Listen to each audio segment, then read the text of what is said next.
Now, Do we have a quorum? No, not yet. Okay. We're waiting for Commissioner Torgerson. Okay. But I'm going to go ahead and start if it's okay. All right. Welcome, everybody. The Planning Commission meeting for September 9th is officially started. And the first thing that we want to do is call our roll for our commissioners in attendance. Commissioner Bush tonight is absent and excused. Commissioner Bopers is absent and excused. Commissioner Tal is absent and excused. Commissioner Blanco's here. Commissioner Greenberg Here. is here. Commissioner Moe. Present. Thank you. And Commissioner Torgerson. Not yet, but I haven't heard that she's not coming. Have you, Mike? no, she had called us, or we called her and she said she was coming, so she Okay. should be joining me. Okay, we'll stand by. All right, so we can go on with the meeting, and we'll let her in as soon as she gets here. It's number 2 on our agenda. It's the opportunity for public comment on non-agenda items, and we limit you to about 3 minutes. We do ask for your name and address. We've been known to give a couple more minutes, so if you have something that you would like to talk to us about, you can do that right now, but it's a non-agenda item. Anyone wishing to speak now? I'm watching.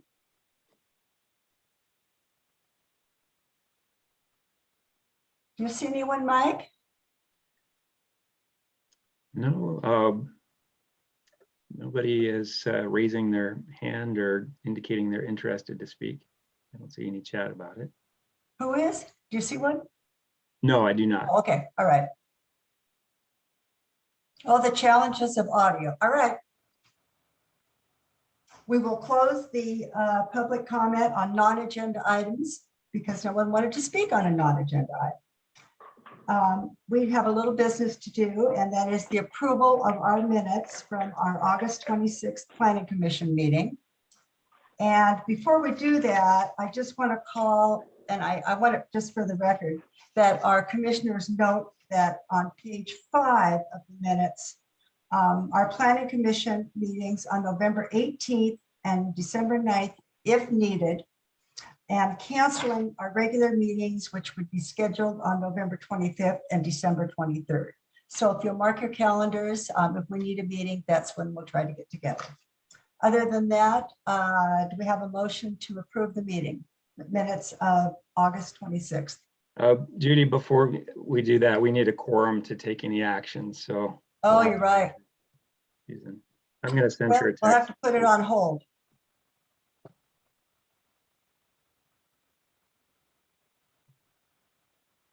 Okay. I don't see her coming in, and we'll get back to that. Should we go on with the meeting, Mike? Yeah, or Jamie, do you have Susan's number that you could give her a call or send her a text, and I'll start with the introduction to the hearing? I don't have it handy. I can look. I don't know if you should continue with the meeting though and have it. Yeah. I don't know if you can open a hearing. Yeah, So let me open up the email and give a call. Maybe just pause for a few Okay. minutes, everyone. Okay. We'll do that.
We appreciate everybody's patience while we're just waiting to have a quorum.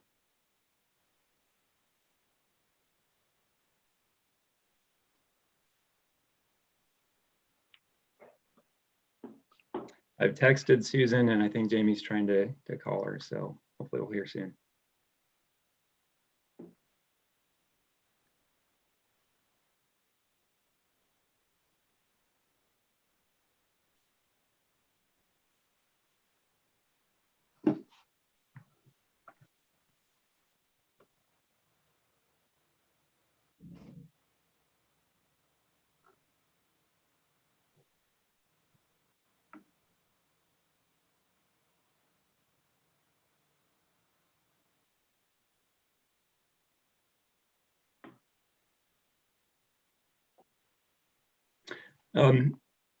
Commissioner Blanco, one suggestion is I don't think we can open the hearing until the point that we have a formal quorum for the meeting, but I think I could give the introduction to the item. So we could continue with that just so the public has that benefit Okay, ahead of actually opening the hearing.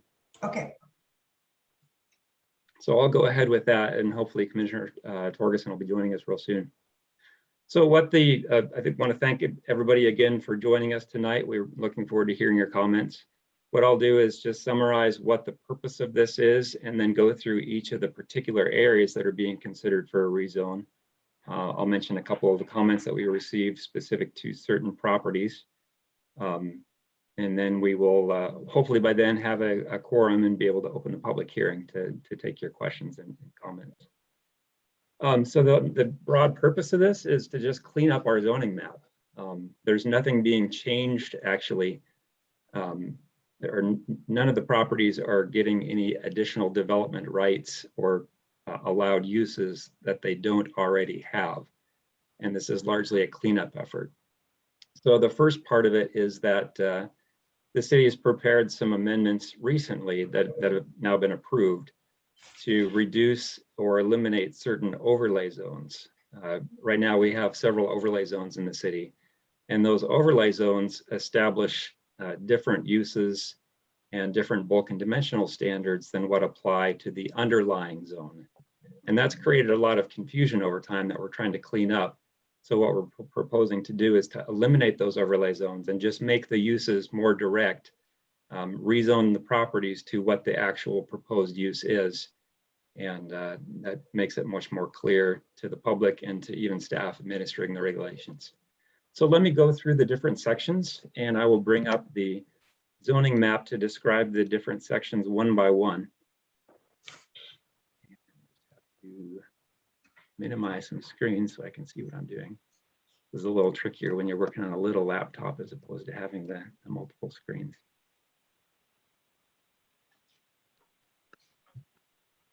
And it looks like Susan is waiting in the lobby, so let me restart that.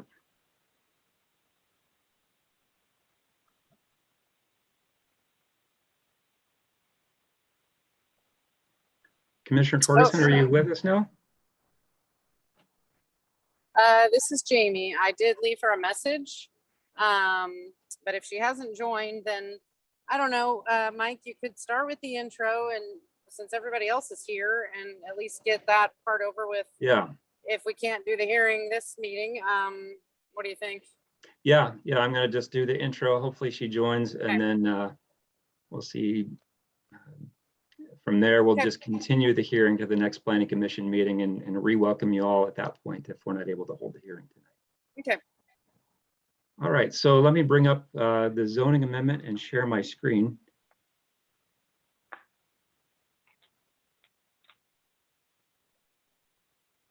All right, do you all see that?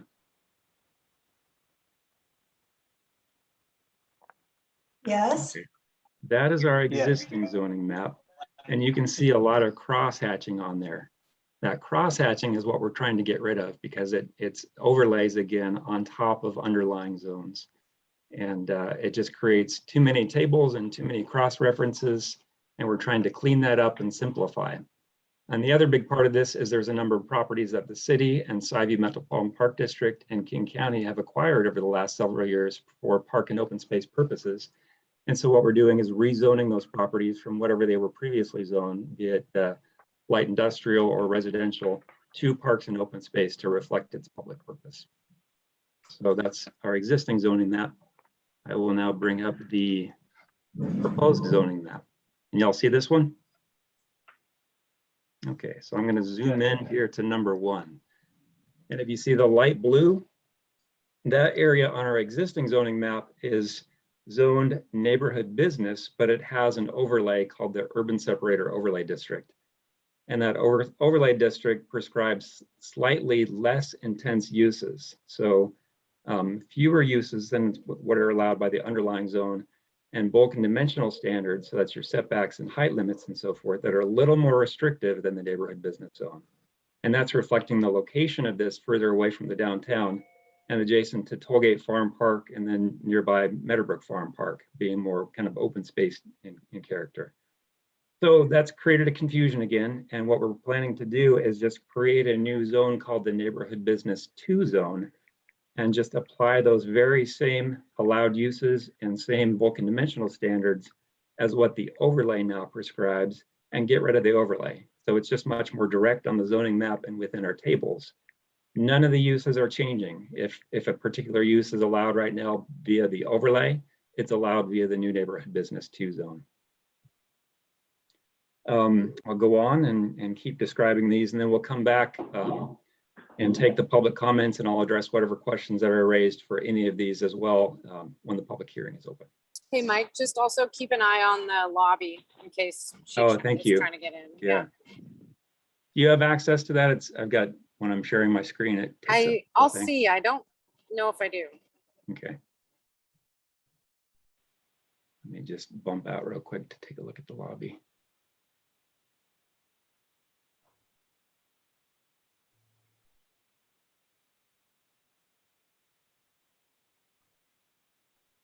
Okay.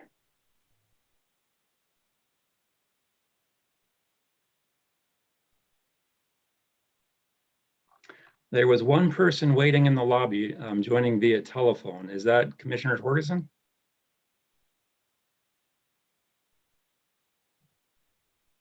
Is it the 253 number you're looking at? Yeah.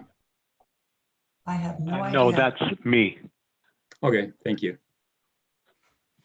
Yeah, so let me go back and share screen again. So I'll just keep going. I'll check back again shortly to see the lobby. Thank you, Mike. Okay, number 2. So this is the very same idea. This is the Dahlgren property. So you'll see a lot of construction occurring out there right now. This has been zoned employment park, which is a light industrial zone. And then on top of that employment park zone, there was an overlay called the Dahlgren overlay, or it's called the Tanner Landing Master Plan Overlay District. And that overlay allowed for multifamily and a few other uses, subject to providing a city park to the city, which would now allow connection into the broader King County Tanner Landing Park behind it. So that project has been permitted and it's under construction. And so rather than have this confusing overlay again of an employment park zone, we're proposing just to zone it for what's proposed. So you'll see the pink half there, the western half of the property, that's proposed to be zoned to high density residential, reflecting the high density residential use permitted for the property. The eastern part of the property represents about 4.5 acres, and that's to be dedicated to the city as a public park. And so we're proposing to rezone that for a public park. We did receive comment on this property from an individual saying that they opposed the rezone because they didn't want to see additional development. Just to clarify there, though, that this has already been approved for development, which is now occurring. So changing the zone doesn't change the development allowance on the property. It's just a clarification of what the zoning allows to make it a reflective of the developed condition. Moving on to number 3, this is the same idea again. The underlying zone is employment park, and it had an overlay on top of that called the Tanner Junction overlay, which allowed for multifamily again. In this case, recent amendments that the city passed, Planning Commission earlier recommended this a few months ago, reduced the intent of that overlay so that previously we had a fairly complicated overlay here in some of the areas of the city that prescribed very specific uses and road connections and some other things. And we're trying to get away from that to make it simpler so that an overlay requires a master plan to be prepared, but that and criteria for what should go into that master plan, but it didn't specify the exact details of what could occur there. So it's subject to the master planning process, which is subject to the public process. And so the intent there was to dramatically simplify that. So likewise, just underneath the 2, which is a part of 3 shown in pink there, my mouse on it, if you see my mouse, this property right here is the River Run apartment site. And that again is a permitted project. Right now it has not yet started construction, but the permits are ready to issue, and the project is also vested via a development agreement, which commits them to providing some affordable housing as a part of the project. So again, we're just trying to clarify in our zoning amendments to reflect what is being proposed on the site. So rather than call it an employment park zone with an overlay, we just want to call it a multifamily high density residential zone reflecting the permitted high density residential use there. The remainder of that overlay would remain the same, subject to the master plan process that council passed recently. This one, we also received comment on from 2 individuals, both suggesting they didn't want to see development occur there. And then again, with the other one, this is a permitted project. So the development will be occurring regardless of whether or not we rezone it. There was also a suggestion to zone it to parks and open space. In that case, we'd be zoning it for zoning over a permitted site for a zone that wouldn't permit the allowed use. And when you do that, you have to be prepared to purchase the site. So that's a broader, longer term process. That's one of my questions. When was it permitted to be this high density residential? Could you identify yourself? We don't know who's talking. My name is William Hunter. I live right across the street from it. Okay. Yeah, just as a suggestion, I definitely want to take all your comments and respond to those. But why don't we do that through the public hearing? Just again, because we don't yet have a quorum and for a formal meeting. So let me do the introductions and then hopefully we'll have a quorum shortly. And then be able to open the public hearing and take the comment, and I'll be able to then respond to each of those comments. And I'm going to break out real quick again to see if there is anybody in the waiting room now.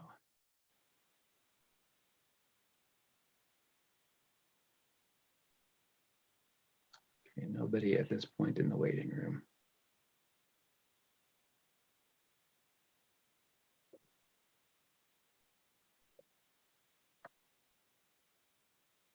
Okay, I'm going to keep going then. On to number 4. So number 4 is the new tenant Trailhead Park site.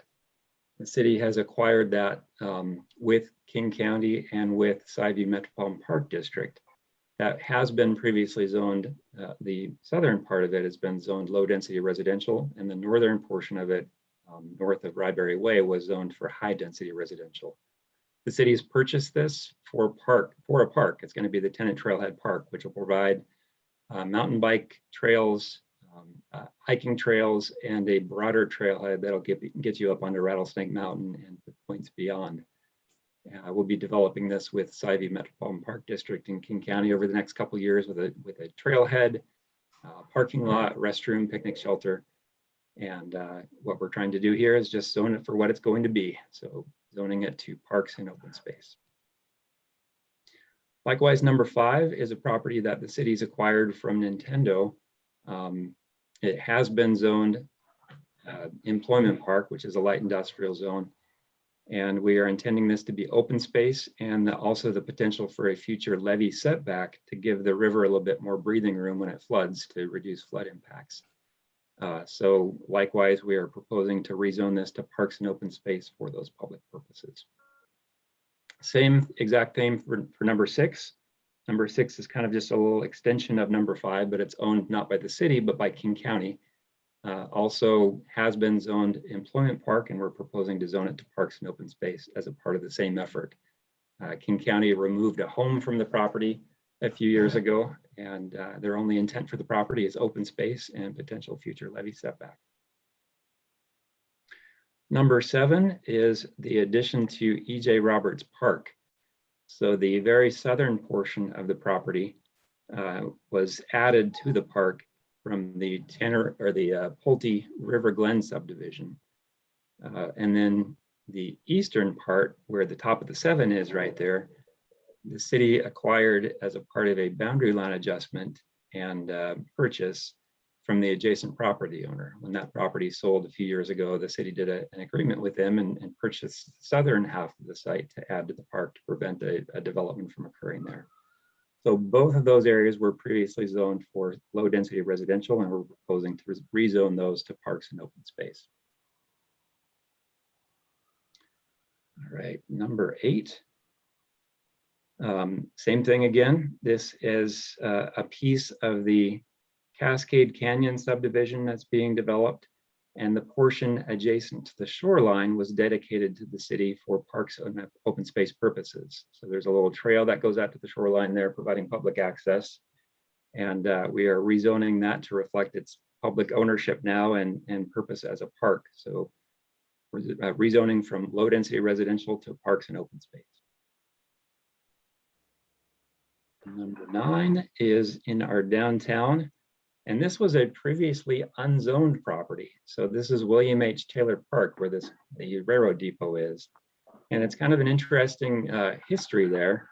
That was previously all railroad right-of-way going way back in time. And so it has never been zoned up until this point. We want to create a parcel out of it, which helps us with different purposes. We want to then zone that, just reflecting that it's a public park. So we're creating a zone there to reflect park status. The same thing is with number 10. This is a part of the old right-of-way for what was to be I-90. So before they chose the final location of I-90 west of town, I-90 was originally to run on the Sunset Highway corridor on what's now Cedar Falls Way. And you can see that the highway location was to run through Sideview and right by the downtown. So that was changed in the 60s, but that piece of right-of-way owned by the state remained. The city and the Sideview Metropolitan Park District have since acquired that right-of-way from the state, and our intent is parks and open space purposes. So we are zoning it, a previously unzoned parcel, to parks and open space. So I want to add number 11 here. Number 11 was not provided in the original staff report, but this is in response to comments that we received at the last Planning Commission meeting from Sideview Metropolitan Park District Commissioner. Sideview owns a property that's just directly adjacent to William H. Taylor Park. They purchased it, and their intent for that is park purposes. And so the proposal there is just to rezone it from its underlying or its current zone of downtown commercial into parks and open space. So that is all of the zoning amendments. There are also associated municipal code amendments that correspond with this. So those municipal code amendments are within our zoning district purposes section, and that creates a description for the new employment, or not employment park, I'm sorry, the new neighborhood business 2 zone, which is basically the description for what we had for the previous overlay. Again, the uses stay the same. We're not proposing to change any of those uses, so the table of uses remains as it is today, except for changing the name of the zone.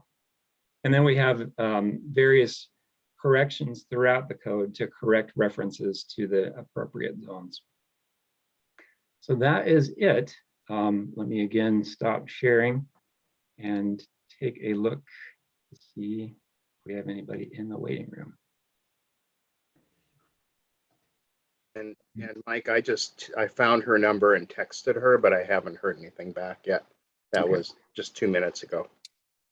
Yeah, and I Think think it's- this is Jamie Burrell, senior planner. I think we could go ahead and honor everyone's time and answer clarifying questions, Yeah, Mike, if you that want. sounds And even though we can't take action, if there's clarifying questions, we could definitely answer Yeah, those. so I'll be happy to answer whatever questions that you have. If you have actual comments, I ask that you'd want to come back because we can't have a formal public hearing because we don't have a quorum again. But I'll answer whatever questions that you have. And if you then want to comment, come to the next planning commission meeting and we'll make sure to capture your comments for the record. So go ahead if you want to just state your name and whatever questions or comments that you have, and I'll be able to then respond to those.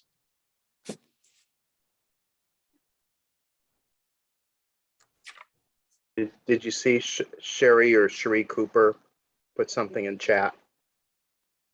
Okay. Just saying she had a question. Oh, okay. Go ahead, I don't Sherry. know. I don't know if you can see that. We can. Mike, can you hear me? I can, yeah. Hi, Mike. Hi, Jamie. All right. I just have a question about number 3, of course. Yeah.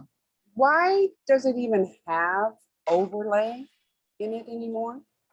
Yeah, so the intent of the overlay, so recall the city got rid of the previous specific overlays and instead created a new chapter 1813 of the municipal code, which is a master plan process. So the idea is some of the very largest properties within the city, which includes your own, and then includes some of the properties over towards Trucktown, the really big open fields there. Right. Because of their size, it's still desirable to have a master planning process that lays out kind of where future roads go, helps to address impacts to adjacent properties and a number of other things. So that is the purpose of keeping the overlay there. The overlay doesn't prescribe different uses, but it requires the plan, the master plan process. Right. Okay. I think Mark Jocelyn had a question. Okay, I apologize, folks. I'm new to hosting on Zoom and I'm not seeing where the chat went. So let me, Having heard my name, I'm willing to weigh in. okay, go ahead. First, I want to acknowledge and thank the commission for all of their hard work.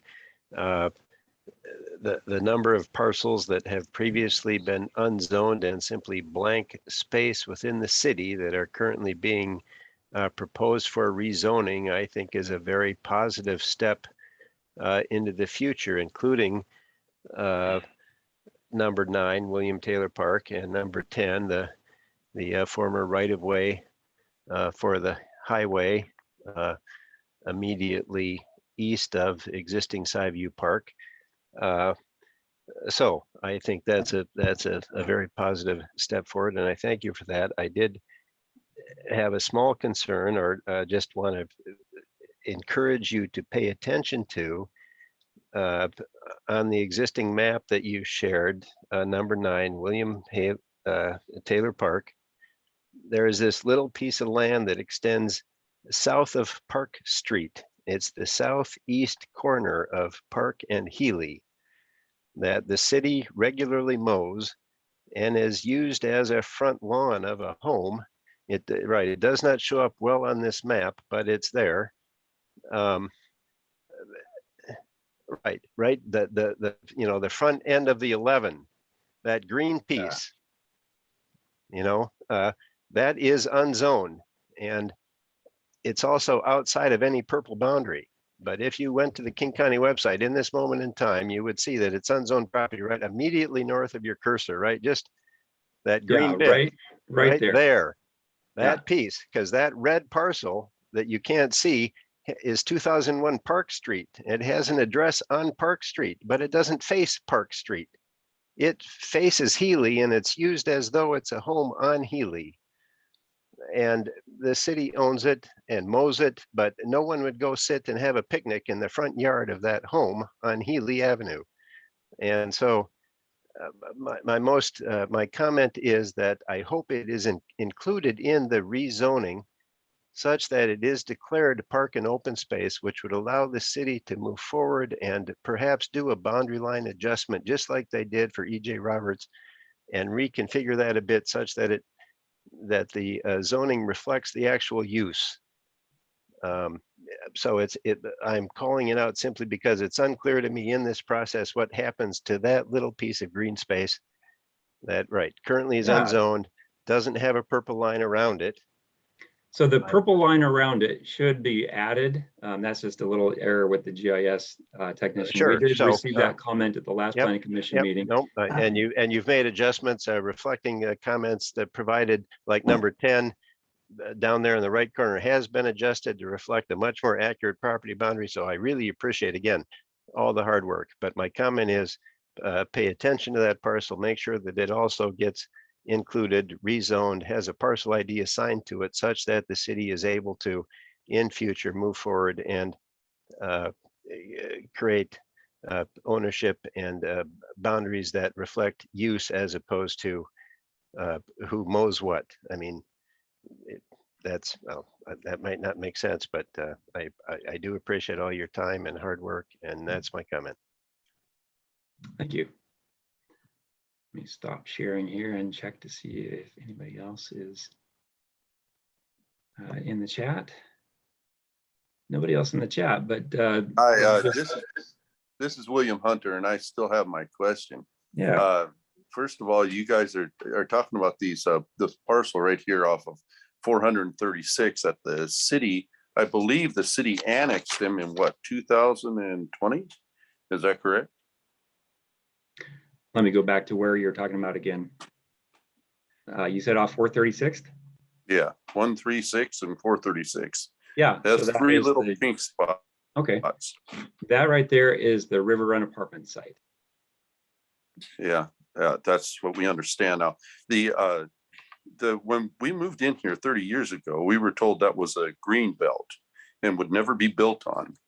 And now, from what I understand, nobody owned that property until just a few years back, is what we were told.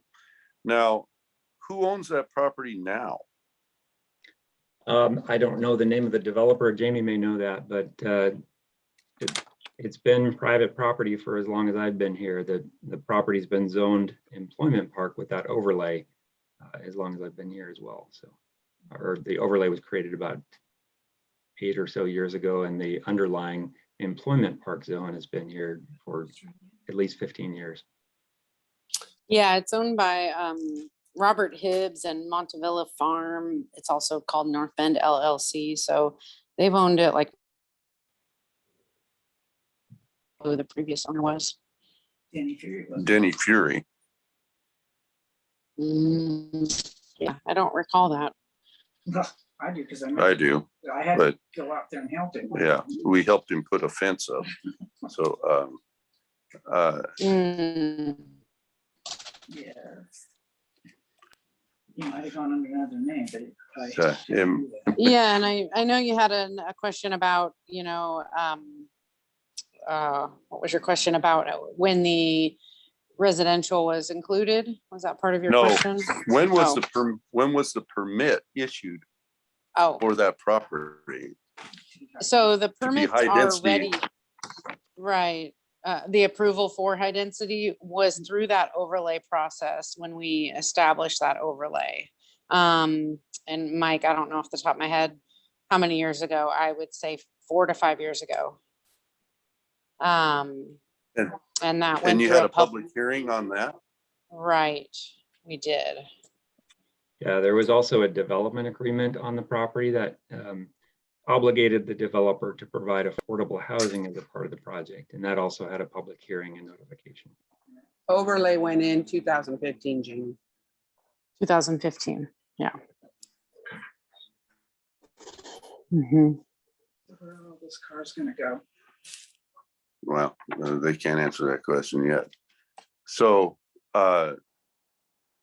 so the only piece in this thing that's high density residential is just those 3 little properties right there. And the entrance to that is going to dump out onto 436 or onto 136th Street. Is that correct? That's correct. Yeah, and there's going to be a roundabout constructed there as well. Yeah, well, there's I live here in this neighborhood, and that is our Mhm. entrance and our Right. exit in and out of this neighborhood. And from what I understand, how many units are going in there? 127. 127 units. So 127 Right. families are going to be Right. living in that spot right there, which means there's another 127 families where the cars coming out on our little road right here. Right, And yeah, and were you at the public hearing when we had that at the planning commission? We were at the old city hall and a lot of your neighbors were there commenting on this specific project. And that was a concern that brought up. You recall that meeting or? yes, I do. And I don't Okay. seem to see that they seem to care. No, we very much care.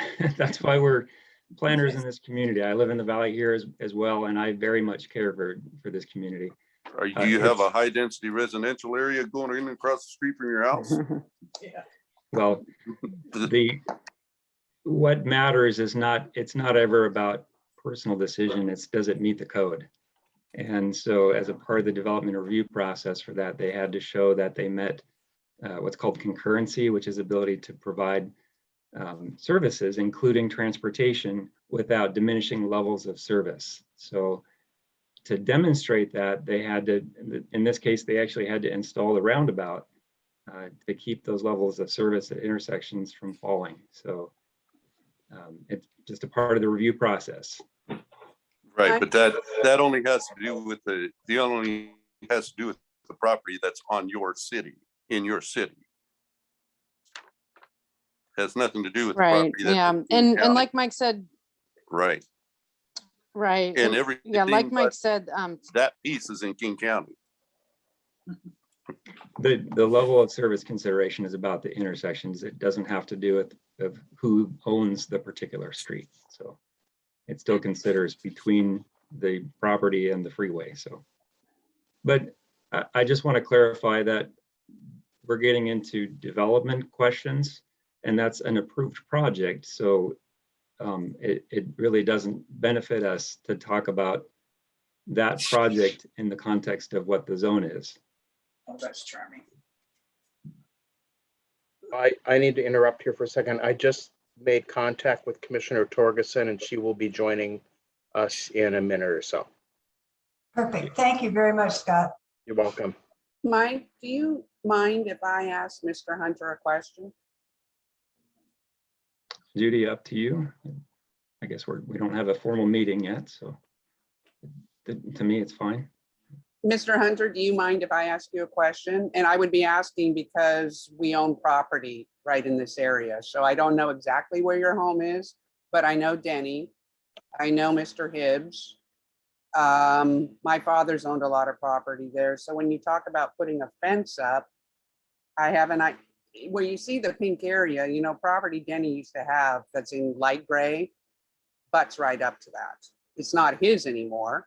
No. And I'm just curious who told you that was going to be Greenbelt forever? Okay, I bought in '86, and actually the realtor that I bought from, she's dead. I mean, she's 90, would be 90 some years old. So that's what it was. I mean, it was a realtor told me. And actually a couple of my other neighbors said the same thing too. I was also told the same thing. My name's So- Tina and I live across the street. Right, and I think that would have been a time before the city annex. That would have been unincorporated King, and things changed when city annex. So when the city annexes something, even though it's a green belt, they just don't seem to care that it's a green belt anymore. No, And it's, please they don't see just assert that dollar we don't signs? care. and that's what I'm trying to help with, Mike, because you know that having worked as many years, I had to educate myself. It feels like sometimes we don't have property rights or control. So that's why I'm hoping Mr. Hunter would appreciate my saying it's not that they don't care, but once you have incorporated areas, And a city has obligations to certain ratios of population, housing, and I'm sure this is nothing you want to hear. But what I'm saying is, no one's coming in and just doing this randomly. And so there is density going to occur on 136th.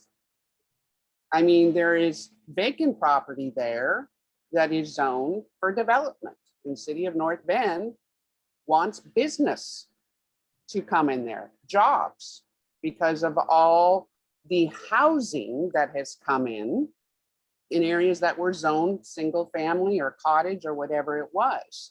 So there is going to be more development coming in the pipe. And I know that's frustrating to a lot of long-term residents in North Bend because they never anticipated they would grow in that way. No one wants to be a ridge. Because park, Greenbelt Park. But I will say that with planners like Mike and Jamie and others, there is a lot of thought put into landscaping features and whatnot, so you do not feel like you're strip mall. Well, I kind of look at it this way that, you know, you have all these places that are in the downtown corridor in that area there that you decided to make into a park. And it's our neighborhood that gets to have the high density residential here, which invariably, you said it yourself, it brings in low income, and low income absolutely brings in a higher crime rate and things like that, and reduces the property values of everybody that lives around it. Mr. Hunter, it's not low income. It's called affordable housing, which is a slight reduction. You can call it Fred. It means exactly the same thing. It does whatever it means. I believe if we have Commissioner Torgerson on the meeting now, and we're also getting way off topic. So we may now be able to formally start the meeting, and then we can take public comment. This is Ronnie. Sorry, I'm chiming in. Like, I actually want to say something later. You cannot start the formal meeting this long. You cannot delay people's voices, because I've held back a little bit of my frustration on this one, and you are now turning around at the last minute and trying to railroad it. No, this meeting has to be continued later. I have to agree with him. We can certainly continue the meeting to the next, or continue the hearing to the next meeting, but there's opportunity now to speak. It feels planned. So this feels planned. Like, because I have like a lot of information I want to get out, but I couldn't say it because, you know, I agree with the last speaker that this has some very weird situations on this high density housing, how it got changed. Because even you yourself said that this was a multifamily zoned area, and then now you're saying it's high density. It's not permitted. The permits ran out. It has to be reconfigured. So I don't think you can turn around at the 0 hour, 12th hour, turn around and say, you know what? This person just jumped in, and now we're gonna freaking get the meeting going. This is unbelievably not. Folks, we're not trying to sneak anything through. We want to hear your comments, and I want to be able to respond and answer your questions and take your comments. All right, sorry. I just like was like following along. I wanted to say something and stuff like that, but I didn't because it's unofficial. So I was gonna wait for the official, and I can't believe that you turn around and start the meeting now, like at the end. So this should be delayed with how long. Why is this the end of the meeting? This isn't the end of the meeting. Isn't this the beginning of the meeting? No, this is not the end of the meeting. No, we're just starting the meeting now. We had, I'm planning commissioner, former city planner, not for North Bend. You have to have a quorum to take any official business, and that includes holding a formal public hearing where your comments are on that item. So that's all I think staff is trying to do, is we finally got a hold of the fourth commissioner we needed for a quorum. And now Okay, but this started at 7 o'clock. Well, I think the option is maybe we should have just canceled the meeting altogether. And that wouldn't have been good either for the people who did show up. Right. I think, you know, we had an issue with getting the fourth commissioner here. She's now here. And now So just Scott, shortly, if I I may, assume this we'll is start Mark the public Jocelyn. hearing and Right, you all have a someone, chance to talk. Sorry, I had to jump in. someone needs to declare the public hearing formally open if that's the path you're Yes, choosing to go forward on. Thank you. that's what we're trying to do. Chair Belanco is going to try to do. Thank you. Now, let's go to, we've had the staff introduction. Now the public hearing is officially open and the comments we can take. Let's go with them. Well, you guys are going to, you're recording this. Yes. So let me put, this is William Hunter. Let me put it on record that, no, I don't accept this meeting as a meeting. You're 45 minutes late. People have families. They have children that have to go to bed. They have children that have to get up in the morning and get to school. People have to go to work. This is 45 minutes after when you started. If the planning commission doesn't care enough about our spaces here and our neighborhood that they can decide to do this 45 minutes late, then this is, you guys aren't asking for our comment. This is a mere formality for you to check mark off on your little piece of paper that says you've done it. You aren't listening to what we're saying. All you're doing is letting us talk, and when it hangs up, it's done. So I want to go on record as, no, this ain't right. And we need to know who owns the properties so that when we've done all this kind of stuff, because we don't want people that that are going to profit from this have anything to do with the planning process of this. So this thing needs to be tabled till the next set of meetings. Thank you. Mike, do you want to continue? Do you want to move this? Commissioners, do we want to cancel this meeting or end this meeting? No? No. Okay. We called it for 7. It doesn't guarantee an item will be on at 7. Okay. Thank you, I Scott. think that we've got 28 participants here. I think we need to continue with the meeting. All of our time is valuable. It's unfortunate we had to wait this long to get into the public hearing, but people are waiting to speak. So I say let everybody speak. I'll go along with that. Welcome, Commissioner Torgerson. Thank you. And I want to apologize for being late. I'm getting ready for a surgery tomorrow. So there's a lot of things I had to accomplish before I get up at 5 a.m. to go for my surgery. So I just got way late on that, and I apologize. I didn't intentionally be late, but sometimes things happen you don't have control over. So I apologize. Okay, thank you. Mike, do you want us to go back and do the minutes now and then open this again, or how would you like us to handle this? I would suggest just pushing the minutes later into the agenda just for the sake of the public here. Okay, that's fine. We can do that. Let's go continue with the public hearing. Let's see. Anyone else like to speak here? I see everybody's muted, but. I would like to speak. And you are? Mark Jocelyn. Oh, yes, Mark, go ahead. Yeah, I just wanted it on the formal record as part of the public hearing that I encourage the city to pay attention to item number 9, Taylor Park, and this parcel that extends south of Park Street and is arguably the front yard of 201 Park Street that the city regularly mows, but the renters who live there park their cars on it and use it as private property. No one would ever choose to use that as public space. But my point is that if one were to look at the map provided as part of this hearing, it's outside of the bright purple line that identifies Henry Taylor Park as unzoned, and this parcel south of Park Street is similarly at this moment in time unzoned. And I am supportive of the city rezoning it as public open space. I just want to make sure that it's included as you move forward in this important process of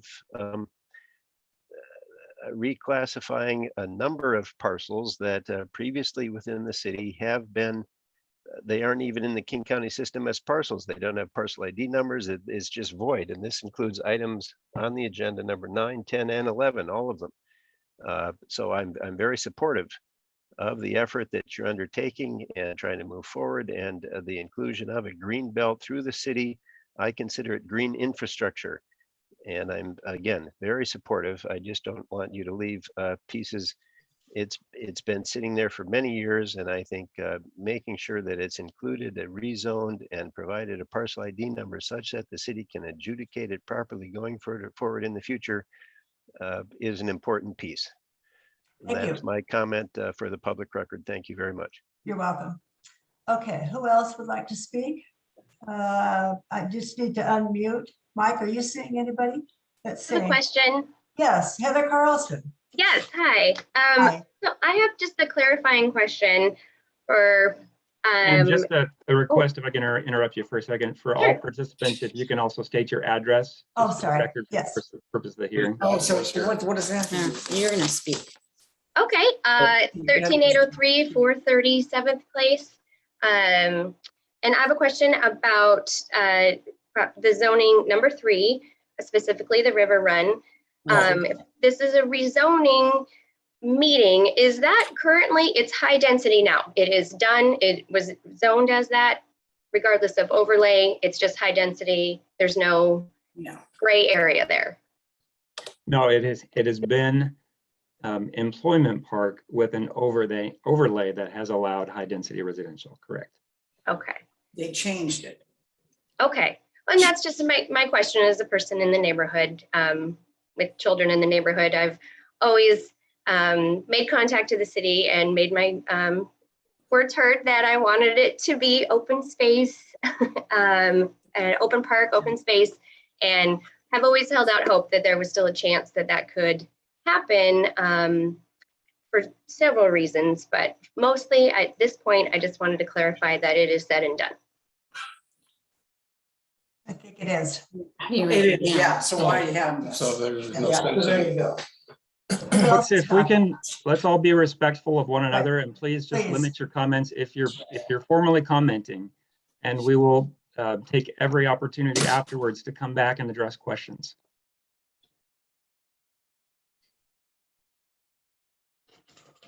Anyone else? I got a question. Yeah, hey, sorry. Here we go. I got Tina. Is that you up there, Tina, that wants to talk? Yeah, my name's David Nicholas. At 13610 437th Place, basically right across the street. Okay. Can this subject on the River Run project be brought up as an agenda at the next meeting to find out the facts behind the rezoning? What were the governing facts to make it a rezone to a high density rather than a standard low density property that's like that is common in this area? Can that be set up for the next meeting so that the people that live in this area can have a chance to get together, meet and talk about it, and then hopefully have a civil discussion? So this is Jamie Burrell, senior planner, and the River Run project is one that I've worked on over the years. So the meeting tonight is not a rezone of that property. It's confusing. Sorry about that. It is what it is an overlay on our zoning map, and we're just trying to remove that. So we're not rezoning the property uses. So I don't know, Mike, if it, we could take this back to our team and maybe we don't show this on the map as HDR until it's built, because it seems to be creating public confusion about, what's permitted and what's not and what the change is.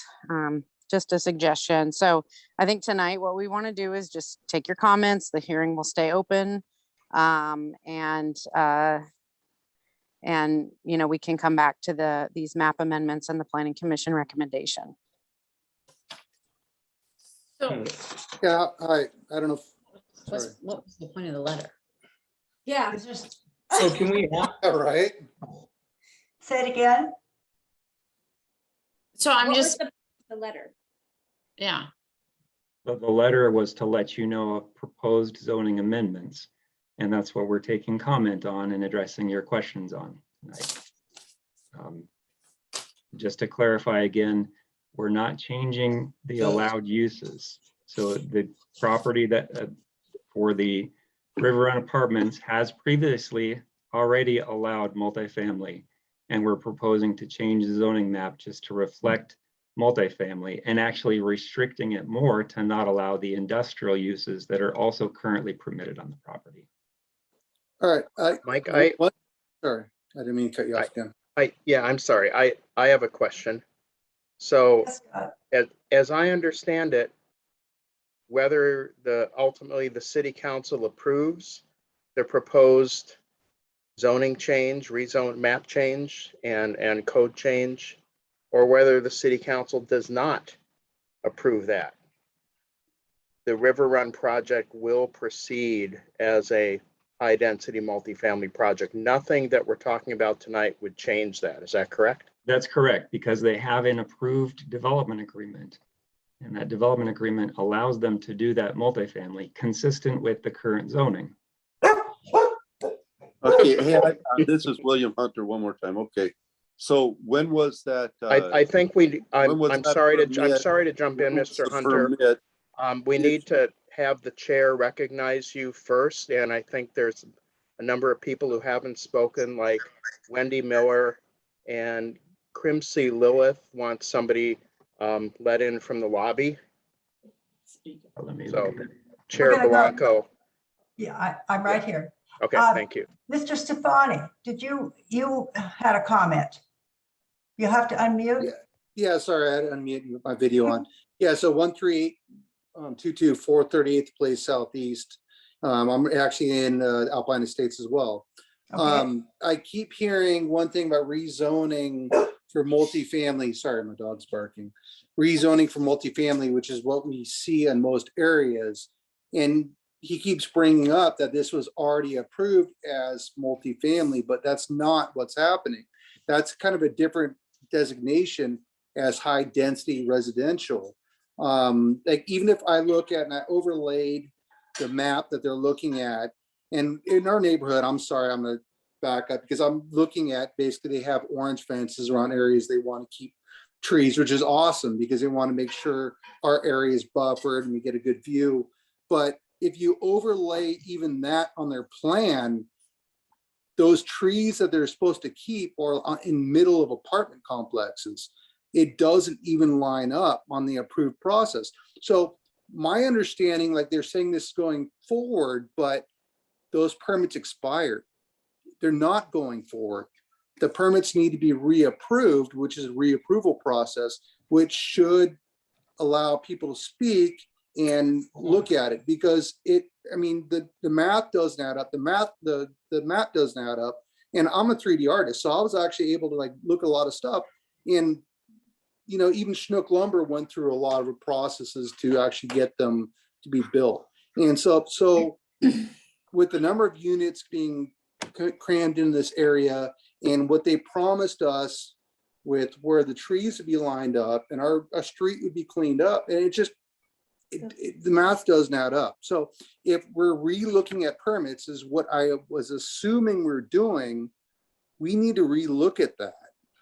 Because I would like the staff to go ahead and address a couple of those issues for you. So we can so to clarify, there is the permits have not expired.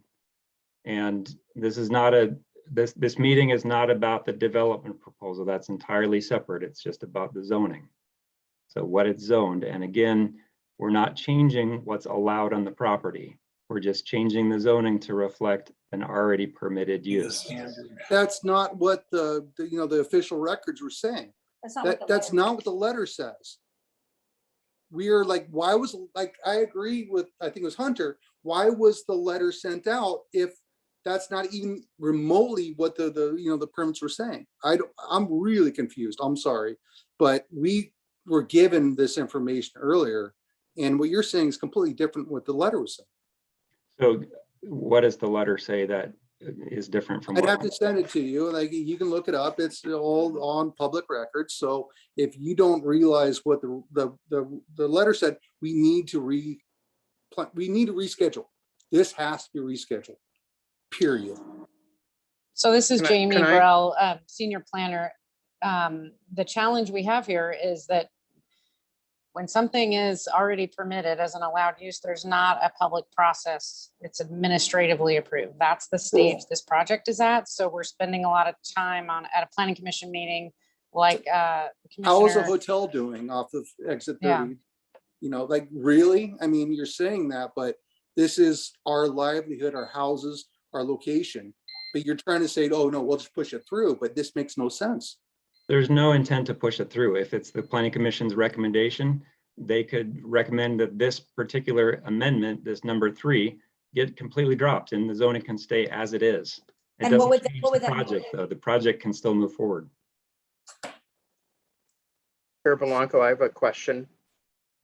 Yes, Mr. Greenberg. Of the last speaker, you've referred several times to a letter. Was this a letter sent by the city or was it a letter sent by a private party? I'd have to look it up. As a letter It's was sent by the city to anyone. Yeah, so this is the zoning amendment notice, which I sent. Okay. I prepared that letter. And maybe with number 3, the description of the amendments wasn't clear enough, but what's being proposed is to change just the portion that's the River Run property to change from the overlay on top of the existing employment park zone to multifamily, to high Is it density residential. multifamily And that's or another high- clarification. You keep High density saying high residential is the same as family, multifamily. not the same thing. High multifamily and high density are not the same thing. And that's where we're all being caught up here. Because you approved before in 2015, from what my understanding was multifamily. That's fine. Now you're changing to high density. It's not the same. We don't have a multifamily zone. We have a high density residential zone, which allows multifamily. Then why do you keep saying multifamily? The idea is interchangeable. It's one and the multifamily same. development within the high density residential. So can you build apartments anywhere inside the city in North Bend? That is No, only multifamily? within our high density, well, within our high density residential zone, yes. And within certain other zones as well. Are we getting off topic? Are we? Yeah. Okay. I think we have to move on. We have other people. I see hands raised again. And so I'd like someone else to also hear what they have to say. Is that Mark Jocelyn, Clayton Moe? Are you? This is Mark Jocelyn. Okay. In terms of the letter, I have it in my hand. I received it because I'm proximate to one of the zoning changes. And in terms of the letter that was sent, public hearing at the time above, the Planning Commission will hold an online public hearing to receive public comment on proposed amendments to the City of North Bend zoning map and associated amendments to the North Bend Municipal Code. That's why we're here, is to provide testimony or opinions about proposed changes to the zoning map. That's the letter that was sent. That's the stated purpose of this hearing. Thank you. Clayton Moe, did you have a comment? You have your hand up? Yeah, I have one. So mine is also on number 3 for the River Run Apartments. My name's Clayton Moe, and I live at 43805 Southeast Tanner Road. So my concern with the rezoning of this property is the zoning doesn't match its current use or even the use of the surrounding lots. The reason the River Run project was allowed with the current zoning of EP1 was because of a DA requiring some affordable housing.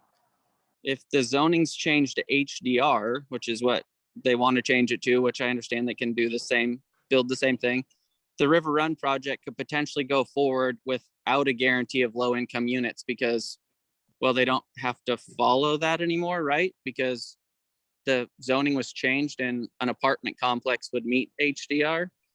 Or it could sell to a different developer who could develop it differently. If we wait till the river, my proposal is we wait till the River Run project is done, or potentially when the next developer's approved project is done, then the zoning could be changed to match the actual use, which is kind of what Jamie said, like maybe this shouldn't be changed until the project's done. The River Run project's permits already expired once and they're reapplying for them, or they're ready to repurchase them, I guess. So, I mean, they're gonna have to repay all their impact fees, or are they? I mean, that's a lot of money to spend to start a Mike or project. Jamie, do you want to address that? Sure. This is Jamie. So yes, I think it's a fine suggestion if it's causing people a lot of heartburn to change the map prior to the development. It's nothing that needs to be rushed. The River Run has an approved development agreement that stipulates the affordability. Somebody else could purchase that. So River Run's looking for a buyer to develop it. They could sell it to anyone they want who wants to purchase it and develop it per the current agreement. If there's a different project proposed that has a lot more units or a lot different things going on, it would have to be approved by city council and it would have to go through a public process again. So if we saw a different project come through. So yeah, at this, yeah. So the DA that they had to follow, which was giving some affordable housing, that basically followed the EP1 zoning. Changing it to HDR would change that. It followed the EP1 underlying with that overlay that allowed HDR. But a development agreement is also binding to a property. So that the obligations of that development agreement continue regardless of what happens with the zoning. Okay, so that was one of my concerns so we changed this from EP1 to HDR, and my concern was now that development agreement goes away because we changed the zoning. No. Okay. Would not. So now, on the other hand, which this is kind of somewhat off topic, their permits expired and they're ready to repurchase their permits. So now do they have to go back through and? So they never finished picking up all their permits. They had basically a notice to proceed, and then you do not pay impact fees until you pick up your building permit. Okay. So there are a lot of fees yet to be paid, and their contribution for the roundabout and all that. Yep. Okay. So, and it's potential that the apartment project could go away if there's nobody to develop it. We kind of feel like that's unlikely because it's ready to go. As far as it's just a matter of whoever wants to pay the money and develop the project. Okay. Well, thank you guys. We're still on number 4 with a public hearing. Is there someone else that would like to address it? I think Wendy Miller has her hand up. Oh, hi, Wendy. Hi. You know what? I don't know if we're almost done with public comment, but one, I just wanted to thank Mike McCarty for his very thorough explanation of all of the different zonings that are being changed. But I'm hopeful that we can kind of get through this because I keep hearing a lot about specific projects, and that's not exactly why we're here tonight. We're here tonight to talk about the zoning. We're not talking about specific projects. All of these projects that everybody keeps bringing up have already been permitted. They've already been approved. They already have development agreements. And so that time to talk about all of these different projects has passed, unless these particular projects, their permits do expire. And then you would have the opportunity to do that. So I'm hoping that we can get through this particular part of what we're all here for, which is to hopefully approve this zoning code change, which really isn't actually changing any kind of zoning. It's just cleaning things up. But we're not here to talk about pick projects. It's not what this is about. So that's all I needed to say. Thank you. Wendy, would you state your address, please? I'm sorry. Oh, I'm so sorry. Yes, my address is 6814 Denny Peak Drive, Southeast, and that's Snoqualmie. But I'm a property owner at 1422 Bendigo Boulevard North in North Bend. Thank you. Anyone else care to speak on this? I'm not seeing any hands. Nobody's on mic. Okay. I think I'll close the public hearing at 8:09, and we'll move on with our Planning Commission deliberation and a recommendation on this. Commissioners, Susan, are you there? Susan's there. Olivia's there. I'm there, and Scott's there. Are we going to deliberate tonight? Are we ready to do that for our team or not? Scott? Yeah, I think we're ready. Would you like me to start? Sure, please. Okay. I support all of the proposed staff recommendations. I'm kind of on the fence on the river run issue that was brought up. I can kind of see the point that was, I think, very well made by Mr. Moe about how the zoning, that basically that if the permits do expire and a new project comes in, the zoning, there might be some little different zoning in place if we make these changes now. Even Jamie Burrell said there's really no rush to do it. I'm okay with, so I'm being careful with my words. I'm not proposing, but I'm okay with taking I think it's number 3, the river run property changes off of this list that we send to the city council for now, and holding that over until at least the project is under construction.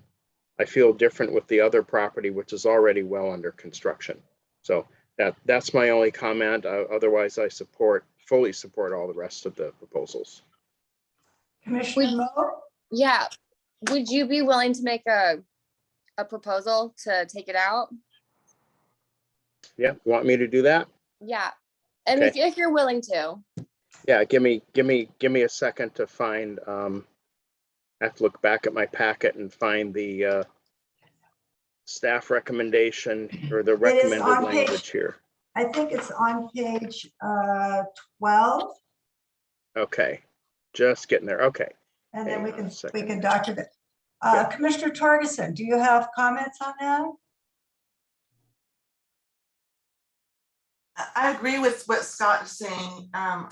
There's no reason why we can't hold off on that particular property. So, but everything else, I think the staff has done been done well. That's where I'm coming from as well. Yeah.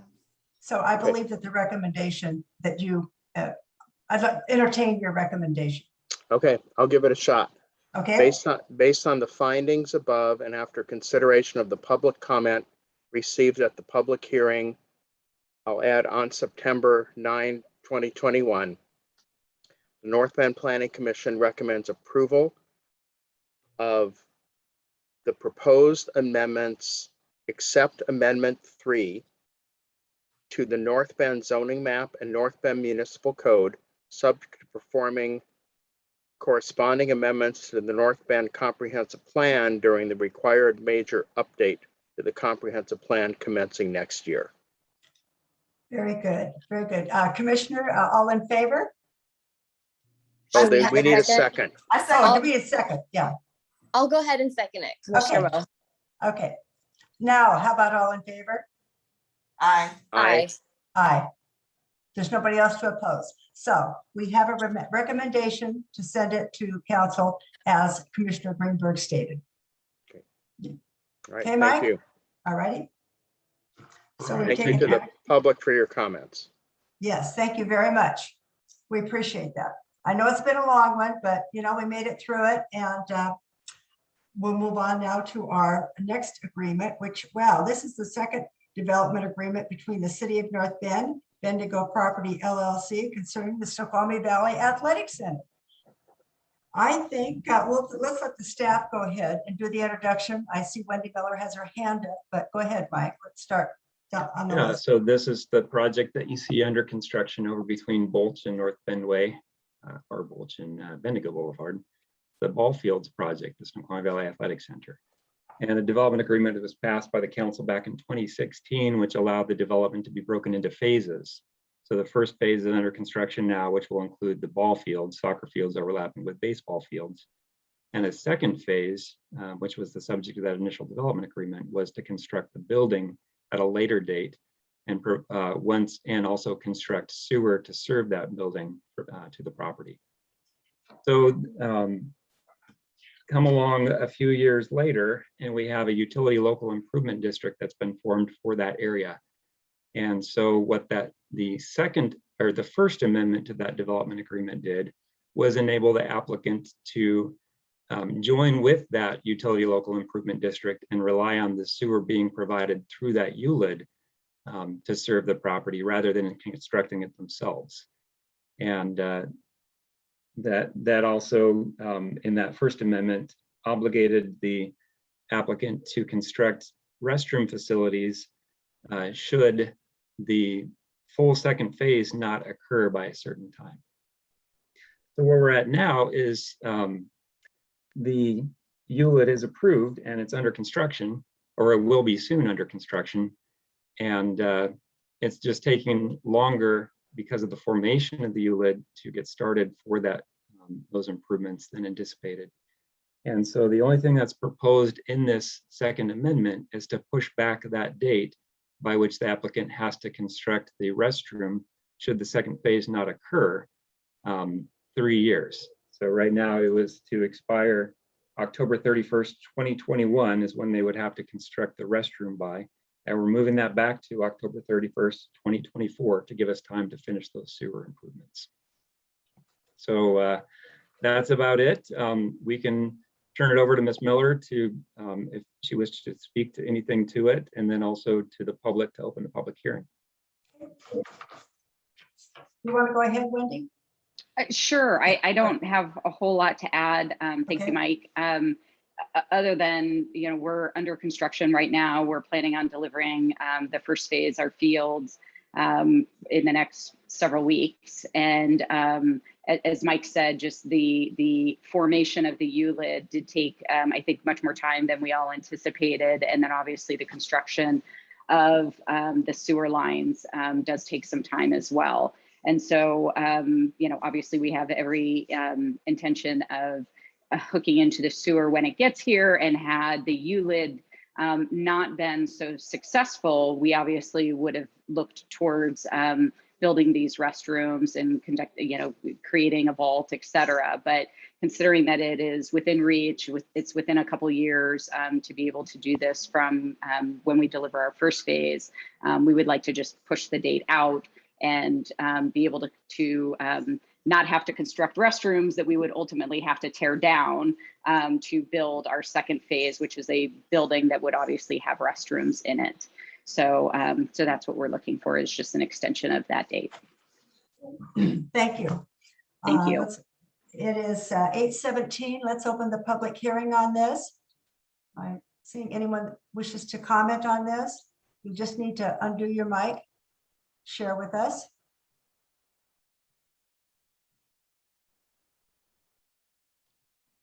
Not seeing anyone on this one. Please, one more time around. Nope. I will close the public hearing. No one has chosen to speak on that. And so that our planning commission can deliberate and recommend. I think the recommendation is probably on page.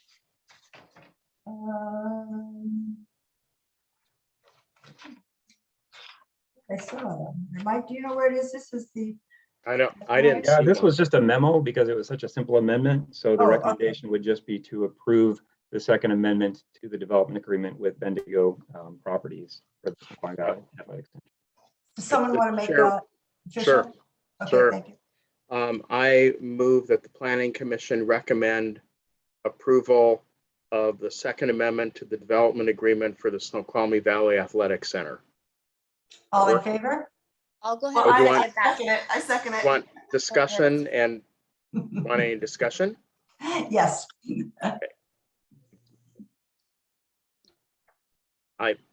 I think it's fine. I'm generally opposed to development agreements, but this one is already approved.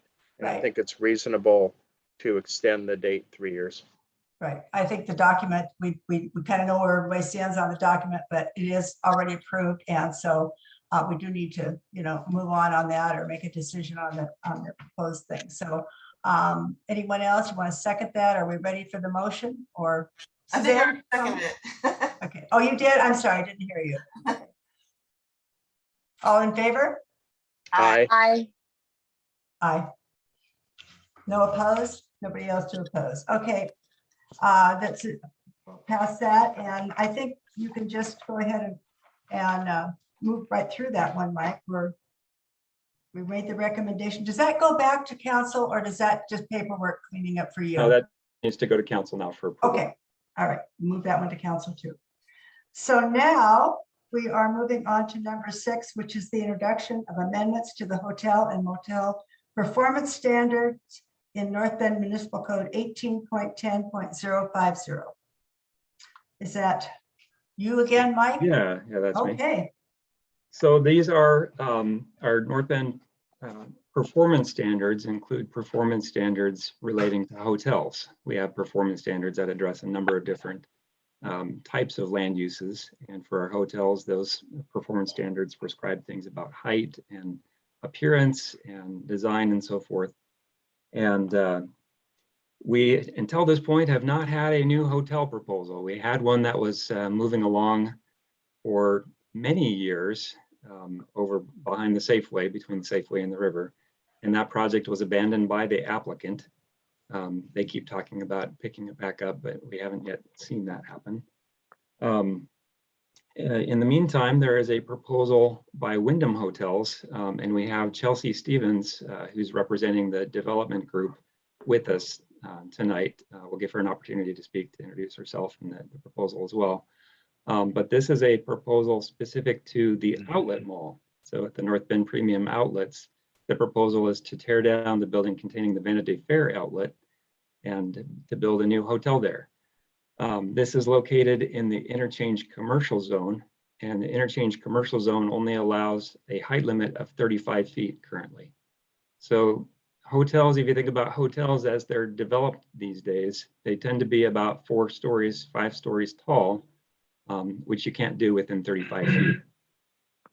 So recognizing the public benefit of having a hotel in the city, which is something that we've needed for a long time and which is consistent with the purposes of the Interchange Commercial Zone, which is intended specifically for tourism and travel related services, which a hotel exactly is.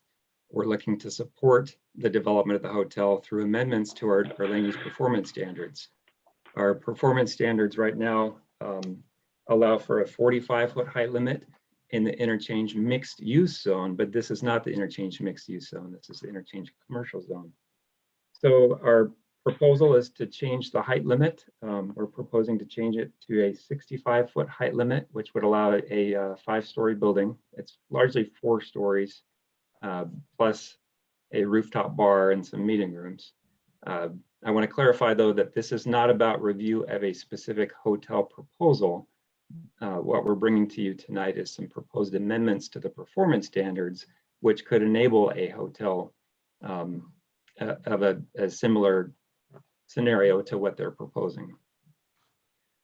So the performance standards also were very limiting in terms of design, requiring things like balconies, which really are not necessarily the best thing in North Bend, given our weather and potential safety and other issues. And so what we're proposing is to streamline the performance standards to bring them in line with what a contemporary hotel design would be, and then also provide just a simplification of the performance standards. So the council met on this. They had a work study meeting on August 24th, and the applicant introduced their proposal to them. And the council was supportive of taking this through the public process. Rather than consider a development agreement specific to the property, we recognize that the Planning Commission prefers not to do development agreements. So we're proposing code amendments that would allow the increased height within the Interchange Commercial Zone. And the performance standards would apply broadly citywide, where anywhere where a hotel is allowed. So with that, I can then turn it back to you, and we can allow Ms. Stevens an opportunity to introduce her proposal, and then we'll turn it back to you for opening the public hearing. Or I'm sorry, this is not a public hearing. That's at the next meeting. Right. This is just introduction for the benefit of the Planning Commission tonight. Right. Thank you. Yes, we would like to hear from, is it Ms. Stevens? Chelsea Stevens, if I've got the right one there, right there? Yep. Yeah, okay. Hi, everyone. Thanks for having us. I'm Chelsea Stevens. I'm part of the ownership group that's involved with this hotel proposal. Also on the meeting today is Jeff Pheasant, who's also part of the ownership. And hi. We are Eastside Investment Group is the company that's moving this project forward. we've also got a few other members that couldn't be here tonight. Hopefully you get a chance to meet them soon. I'll be brief, but any questions I'm happy to answer. So just to start us off, it's as was mentioned, it's a Wyndham property that we are proposing to put in at the current outlet mall site. Current design proposal is a 121 room hotel with 30 of those rooms being a Hawthorne suite extended stay type rooms, and 91 of those being La Quinta. So it's kind of a unique project where it's a dual brand proposal. They've started doing this a little more recently, and it's worked out well. So that's kind of the model we're going with. And then again, like was mentioned, that part of the height that goes into our hotel is a rooftop bar with, you know, views of the mountain, and that would be open to not just hotel guests, but the community and other folks as well. Those are kind of the big picture, kind of what we got going on. I've got also Michael DeMarteau on the call. He's the senior project architect at Seaver Franks Architects, and that's who we've teamed up with for the design of the hotel. And he can provide additional information or answer any questions about the design as well. But unless there's anything else you guys have for me, I can turn it over to him. Commissioners, do you have any questions for Ms. Stevens? Any comments? Well, let's turn it over to him. Okay. Hello, I'm Mike DeMarteau. I'm with Seaver Franks Architects. Mike, is there any chance that I can share a screen and give them some images? I don't know if I need to give you permission for that, or just click your share screen and see if it works. Okay, let me see. It says you've disabled screen sharing. I think you have to enable screen sharing. Okay, let me look there. All right, go ahead. Okay. All right, looks like we're there. Can you all see my screen? Yes. Okay. I'll be brief as well. I thought I'd just give you just a quick tour of the project as it's currently designed. Of course, this is just schematic, but we've been through pre-app meetings and done some work with the owners and Wyndham and city staff to get to this point. So it's kind of hard to see here, but this is the outlet mall, and this is where the actual hotel footprint would be. There would be a partial demolition of the existing retail. So the hotel, again, like Chelsea said, it's a 5-story hotel, but a partial 5th floor for that bar. But just the way the site's laid out, this is a future roundabout that's going to go in on Bendigo, and with an entrance into the outlet mall. So the front of the hotel is facing into the mall. And the key part of this is, getting this kind of a height will be less obtrusive to City of North Bend, just because of the tall growth of trees that's along Bendigo here that basically hides the hotel until you get into the mall. So that's a key feature. We added some things to improve on the acceptance of this into the city. One is as a plaza kind of near the corner, a small plaza off of the roundabout, and the future path that's going to cross through the property. That's part of the pedestrian path that North Bend has. And we've created connections to the right of way. But the main entrance into the hotel is on the mall side with the porte cochere. I'll just zip forward to the floor plans just to give you an idea of how the hotel's laid out. So the ground floor has the main entrance here. This is facing the outlet mall parking, and then we have our the lobby, the guest breakfast area, small meeting space. This is all back of house. We have the indoor pool, fitness centers here, and then the remainder is guest rooms on the first floor. And then as you go up to the second, third, and fourth floor, it's pretty much a repeat of the room types. There's a variety. There's basically 4 Hawthorne room types and 4 La Quinta room types to get the variety that's, you know, prototypical, what Wyndham wants to see. And then the fourth floor, slight variation because we created a second stairwell to get to the rooftop bar. And then the rooftop bar level, which has got rooftop, and then you can see the partial built out area, bar and seating. We created a fair amount of outdoor seating and also indoor seating with tall glass. And that's to take advantage of the views to the south and the east and to Mount Si. So there's a fair amount of seating here. So with the idea that this could also be open to the public, so that public can come in and take the elevator up and utilize that bar and patio. And then we're planning some meeting space as well on the 5th floor. So that's the basic layout of the hotel. Now it's primarily a Wyndham prototype. This is a brand new prototype design they have, and really it's quite an exciting design. I mean, the Hawthorne extends its stay. I don't have the furnishings shown at this scale, but it's actually an open kitchen plan, a full kitchen. So it's quite an interesting concept that Wyndham has come up with. Back to the design. These are a couple renderings that show just generally what it's going to look like. You can ignore some of the detail because we're actually going to create more of a timber framed frame for the porte cochere entrance where you drive through. But what we've done is we've took the Wyndham prototype design, which is fairly specific, but it was all flat roofed and deep parapets and cornices. And we've modified it a number of ways to kind of stick with North Bend's goals for their designs in town.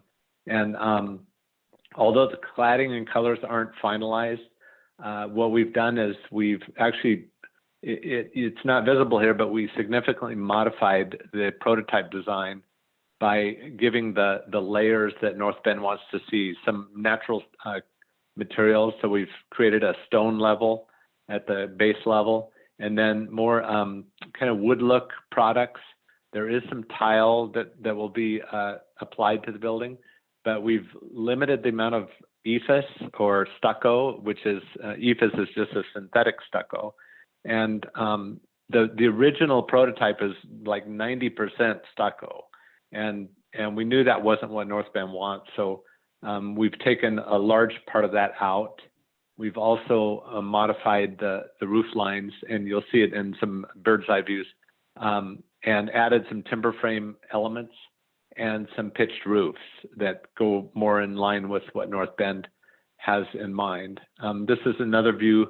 Both of those views are from inside the outlet mall parking area. So this is what you're seeing, which is the front of the hotel. That's roughly where Mount Si is, although that's not Mount Si, but it's roughly that. The side facing Bendigo, I'm standing in the trees that's runs along Bendigo. And so, which is essentially the back of the hotel, but we've modified this extensively with design elements. There's actually outdoor patio on the ground level, mostly for guests, but there is a connection for public right away. The plaza is over here off to the left, and that's a public plaza view from the roundabout. So this has been extensively modified to improve the look, and we've you can kind of see the bar level indoor seating and outdoor seating with shade trellises, and we've carried the trellises down along those meeting rooms. This is a view that's actually Google Earthed in approximately where the hotel is in relation to this intersection would be the future roundabout, and this would be the entrance into the outlet mall. So the plaza, the public plaza that's in view would be right in this area. But you can see the amount of hotel that you see is fairly insignificant. And when you're on the road, you know, the trees obviously over height the hotel. This image, this is a bird. If you can go back Sorry. for just a second, Yeah. this particular image I think was particularly important to the city council in considering whether or not they wanted to support code amendments allowing an increased height. And the concern was, what is the impact to our iconic view of Mount Si? Because this is our entrance to the city right here. And that's where you're looking at that rock face of Mount Si, which is important to the gateway to the city. And so seeing that the increased height wouldn't impact that straight on view of Mount Si, and in particular considering the trees that would be preserved within the right of way. That was something that the council was very interested to see. Good points, Mike. Yeah, and the fact that it's not encroaching in any view corridors. So that was important to us. And just as a note, and I'll go into it a little deeper, but you know, the roof elements, we've taken care to make sure that the heights are not excessive. And in fact, most of these parapets that you'll see are in the 51 to 52 foot height range. And then we have just some smaller roof elements that pop up. So it's, you know, been brought down to a height that's, you know, fairly insignificant in the big scheme of things, but it certainly helps toward the sensitivity to height in the town. This last view I wanted to show you was bird's eye, mainly because it kind of describes the roof lines. And you have, here's your indoor bar seating, your bar and serving area and support area, outdoor seating here. And then these are potential meeting spaces.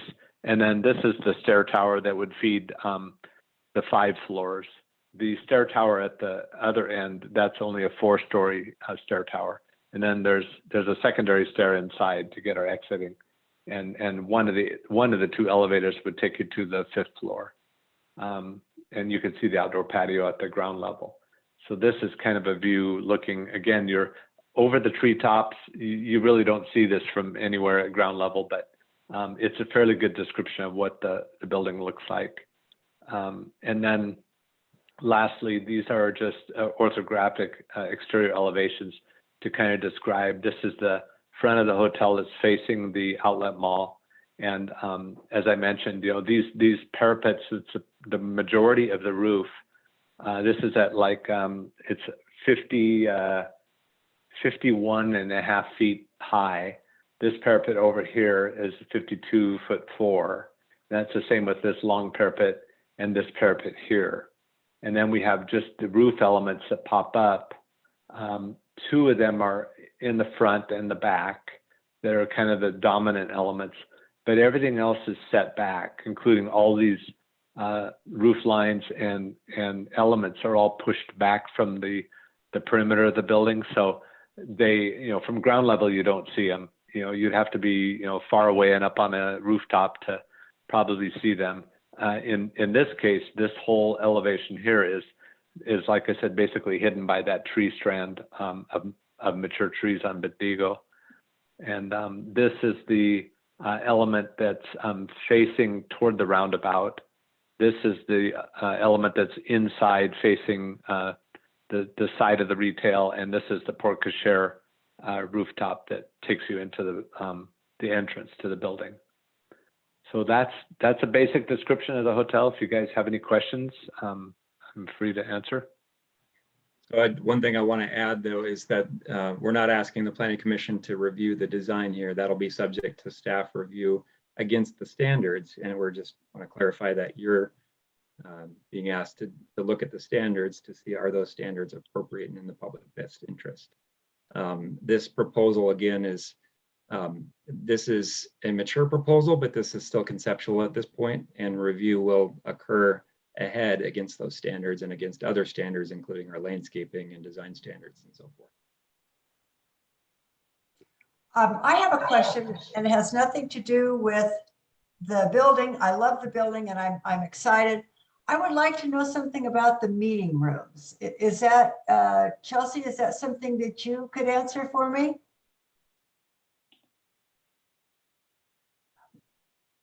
What I would Probably like what to know. specifically, yeah.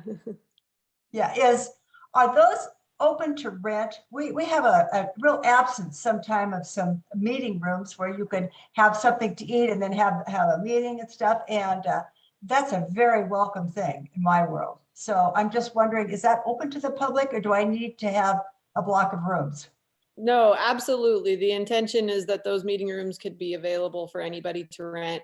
As they mentioned, we're a little bit down the road with the design, but it's not finalized. So there's even been suggestions, I think it was city council, about ways to open it up and be used for things like weddings and different things too. So we're still listening to feedback, I think, on the final design on what's going to make sense. Or, I think somebody mentioned maybe making the meeting rooms have direct access to the outdoor seating kind of thing. So we're still finalizing what it's going to look like, but that is certainly the intention, is that anybody could rent it, and we'd like to welcome a huge array of different types of meetings and events up there. Thank you. Any other commissioners have any comments that they care to share? Commissioner Greenberg. Yeah, getting back to the amendment itself, I know we'll have to do a public hearing on it, but I think it's a good idea to explore it. I know that hotels are very different from, multifamily and other business development. So they have some specific needs that I think that the zoning amendment takes care of, as opposed to a development agreement. I think Mike made that point in the staff memo, that rather than doing a development agreement, this way to go, I would totally support it as a process. And also, I think it looks great. I know we're not looking at the design. I think it's a good use for that property. And I think it's a good proposal for the height limit at this point. We'll see what the public has to say. I agree. Commissioner Moe, are you with us? Or Commissioner Ferguson, any comments? Oh, gosh, sorry, I was muted. Yeah, I have a question. So we're proposing that we change the code for this allowed increase in height for all of the interchange commercial zones, correct? Did I hear that right? Correct, yeah. So that would apply here, and that would also apply at exit 34. Okay, I was just looking at the map that you had in the packet, and that's all the purple areas. Okay. Yeah. Okay. There is a performance standard that we've added, though, that there would only be one hotel allowed at this height in each area. So one at exit 31 and one at exit 34. And the intent of that is to keep it from being the view shed or the overall feel of the area from being dominated by taller buildings. But if we change the code to allow this taller height, potentially another business could build to that height, correct? No, it's specific to hotels, and with the standards, it's only one hotel at exit 34 and one hotel at exit 31. Okay, so okay. Thank you for clarifying that. That actually, okay, thank you, I appreciate it.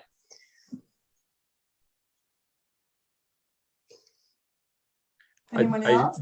Do you see there are questions by the public? So Commissioner Blanker, that's up to you if you want to entertain those. It's not a public hearing, but. Right. One gal, I think somebody wanted to, she said her little hand had disappeared. Christine O'Neill, is there a Christine O'Neill here? Yes, hello. Yes, I'm here, but am I in now? You are, yes. Okay.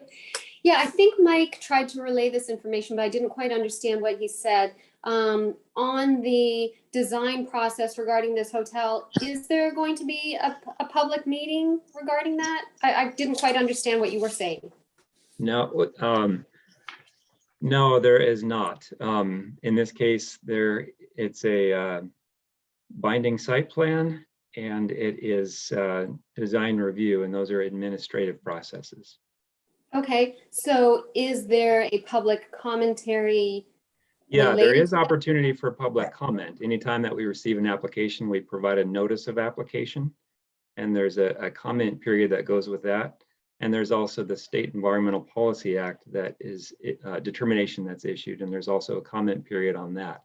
And so there's opportunity to comment on anything you wish to comment on that, and we consider all comments received. So we have to consider those comments in relation to how does it conform to the code, but we certainly want to hear any comments. Okay, so, and you're saying sessions regarding that are still upcoming, or? Yes. Okay. Yeah, and we we'll haven't be- received an application yet. This is just Okay. code amendments that would support a hotel. Well, Okay. and can I clarify one thing? Yes, The, please. Mike, the public comment you're referring to on the design, on the project itself, the building and site plan, all that. There's no public hearing.